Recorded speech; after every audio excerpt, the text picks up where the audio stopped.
3 মিনিটের কথাকে 30 সেকেন্ডে গুছিয়ে বলা তখনই সম্ভব হবে যখন অনেক বুদ্ধি, ইনফরমেশন ও সময় দিয়ে তুমি একটি এঙ্গেজিং স্ক্রিপ্ট লিখতে পারবে। এখন যদি তুমি একটি এঙ্গেজিং স্ক্রিপ্ট লিখতে পারো তাহলে অডিয়েন্স তোমার ভিডিওকে বেশি সময় ধরে দেখবে, যার কারণে ইউটিউবও তোমার ভিডিওকে আগের থেকে আরো 10 গুণ বুস্ট করবে। এখন তোমার মনে প্রশ্ন আসছে যে শর্ট ভিডিওর মতো এত ছোট ভিডিওতে কি স্ক্রিপ্টের প্রয়োজন আছে? আমি বলবো লং ভিডিও থেকেও শর্ট ভিডিওতে স্ক্রিপ্টিং এর আরো বেশি প্রয়োজন, বিকজ যেখানে ভিডিওর প্রথমেই একজন অডিয়েন্সকে হুক করার জন্য মাত্র 3 থেকে 5 সেকেন্ড হাতে থাকে, সেখানে তো তোমাকে অবশ্যই বুদ্ধি খাটিয়ে এমন কিছু লিখতে হবে যেটা তুমি বলার সাথে সাথেই অডিয়েন্স ভিডিওতে হুক হয়ে যাবে। তাই আজকে আমি তোমাদেরকে একটা শর্ট ভিডিওর মধ্যে অডিয়েন্সদের বশ করে রাখা সেই কালো জাদু শিখাবো, যেটা শিখে গেলে তোমার ভিডিও কেউ চাইলেও স্কিপ করতে পারবে না। তো মূলত একটা ভিডিওর স্ক্রিপ্টকে 3 ভাগে ভাগ করা হয়, যার মধ্যে প্রথমেই রয়েছে ইন্ট্রো, এরপর রয়েছে মেইন কন্টেন্ট, যেখানে আমি একদম প্র্যাকটিক্যালি দেখাবো যে একটি শর্ট ভিডিওর স্ক্রিপ্ট কিভাবে কম সময়ে বেশি ইনফরমেশন দিয়ে লেখা যায়, এবং সর্বশেষে রয়েছে আউটরো। তো প্রথমে ইন্ট্রোতে কিভাবে কালো জাদু করে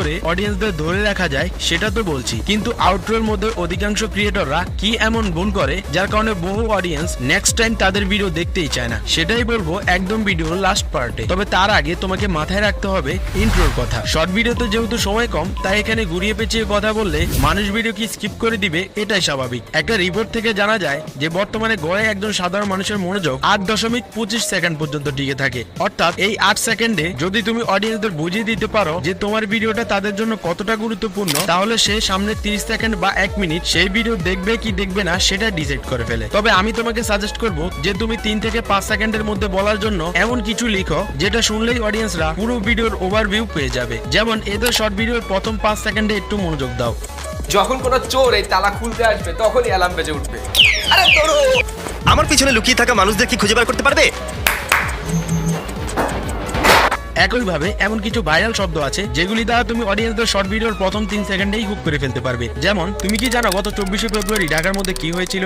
আমি শিওর তুমি ইউটিউবের এই 3টা সেটিং সম্পর্কে জানো না, যেটা আমি এই ভিডিওতে বলতে চলেছি। প্রথমে বলা এই লাইনটা তোমরা একটু মনে রাখো, কারণ সামনে আমি এটা দিয়ে তোমাদেরকে অসাধারণ একটি স্ক্রিপ্ট তৈরি করে দেখাবো। এখন এই শব্দগুলো তুমি তোমার ক্যাটাগরি অনুযায়ী এমন ভাবে লিখবে যাতে সেটা তোমার পুরো ভিডিওকে এই 3 থেকে 5 সেকেন্ডের মধ্যেই রিপ্রেজেন্ট করে ফেলে। ওকে, তো ইন্ট্রোর মধ্যে কি লিখতে হবে সেটা তো বুঝে গেলে, কিন্তু ইন্ট্রো অনুযায়ী যদি মেইন কন্টেন্ট তুমি শর্টকাটে সামারাইজ না করতে পারো তাহলে খুব দ্রুতই অডিয়েন্স বোরিং ফিল করবে। তাই মেইন কন্টেন্টে কিভাবে ইনফরমেশন ডেলিভারি করতে হবে সেটা জানা খুবই জরুরি। প্রথমে বলে রাখি, তুমি যে বিষয়ে স্ক্রিপ্ট লিখবে আগে সেই বিষয়ে প্রপার রিসার্চ করে নিবে, যেমন সেই তথ্যের মধ্যে কোনো ভুল আছে কিনা, সেই ইনফরমেশন কিভাবে আরো কম সময়ের মধ্যে গুছিয়ে বলা যায়, ইত্যাদি ইত্যাদি। তবে একটি স্ক্রিপ্ট তুমি যেভাবেই লেখো সবসময় চেষ্টা করবে সেটার ভাষা এমন ভাবে লিখতে যাতে সেই কথার সাথে সাধারণ মানুষ রিলেট করতে পারে। যেমন তুমি যদি ভিডিওতে একটা রিক্সাওয়ালাকে বলো, এ ভাই একটু এদিকে আসেন তো, আমি বসুন্ধরার সামনে যাব, তাহলে এটা শুনতে ততটা মজা লাগবে না যতটা মজা লাগবে এইটা বললে যে এই মামা এদিকে আসেন তো, আমি বসুন্ধরার সামনে যাব। জাস্ট এই একটা শব্দের পার্থক্যের কারণে অডিয়েন্সের মন মানসিকতা তোমার ভিডিওর উপর কেমন হবে সেটা ডিসাইড করে দেয়। তাই সহজ ভাষায় সেটাকে লেখার মধ্যে ফুটিয়ে তুলতে হবে। এইবার বলি যে ভিডিওর ইন্ট্রোর সাথে মিল রেখে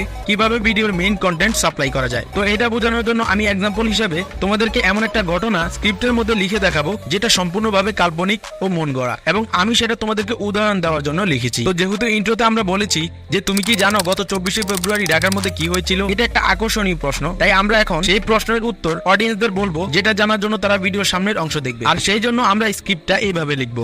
তুমি কি জানো গত 24শে ফেব্রুয়ারি ঢাকার মধ্যে কি হয়েছিল? আসলে গত 24শে ফেব্রুয়ারি সকালে ঢাকার বিভিন্ন এলাকায় হঠাৎ মানুষ খেয়াল করে যে তারা নিঃশ্বাসের সাথে অক্সিজেনের কমতি অনুভব করছে, যার কারণে হাজার হাজার মানুষ অসুস্থ হয়ে পড়ে। কিন্তু কিছু মানুষ যখনই কোনো প্রকার গাছের নিচে যায় তখনই তারা অনুভব করে যে তাদের অক্সিজেনের লেভেল আবার স্বাভাবিক অবস্থায় ফিরে আসে।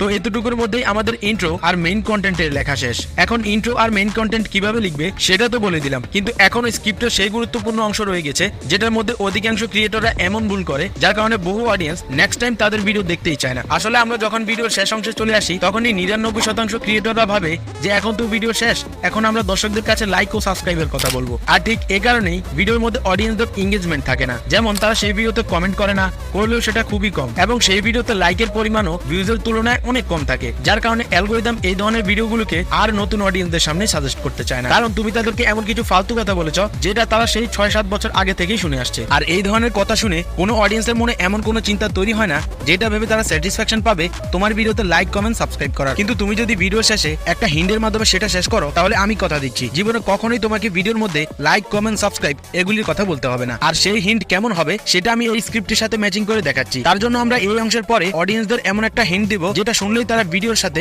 ইমোশনালি ইন্টারঅ্যাক্ট করতে পারবে, যেটা কিছুটা এরকম হবে।